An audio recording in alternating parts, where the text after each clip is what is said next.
So I had an individual DM me and ask me how I got in the electrical trade. My high school actually offered an electrical course. I took that all 4 years that I was in high school. So after high school, I went to Murray State University for 1 year. I realized very quickly I wasn't a school person. So I actually came back home and I didn't have any real direction in life. My dad was a master electrician and he was a mechanic in the coal mines. And it just so happened one of my neighbors owned his own electrical company and was needing help at the time. I worked for him for 2 years. He was the best teacher that I ever had. He was very OCD and very meticulous in his work, and I carried that with me all through my years in the electrical trade. So after working with him for 2 years, I wasn't sure if it was something that I wanted to pursue. I went and did some factory work, and I realized that that wasn't something that I wanted to get into. After a couple years in factory work, I found another local electrician that was hiring, and I went to work with them. They were a lot bigger company, had a lot more employees. Now, I worked for them from 2017 all the way until this year of 2025.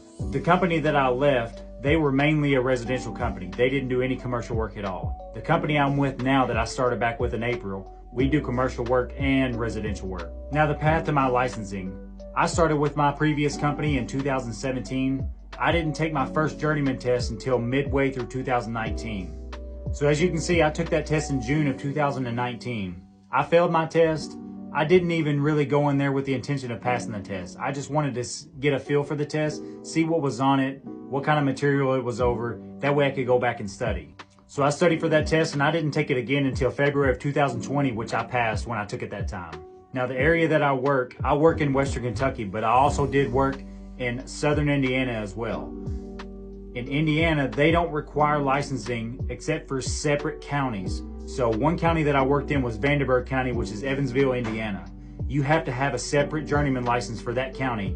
I went and took that test and I passed that in 2020 as well. So I've been a journeyman electrician for 5 years now. Now my path is to get my master's license. My plan is to get my master's license in Kentucky and in Vanderburgh County, Indiana also. If you guys have any questions, you can feel free to DM me at any time. I'll answer any questions you guys have. And also a big thank you to all the new followers that are coming along on this journey.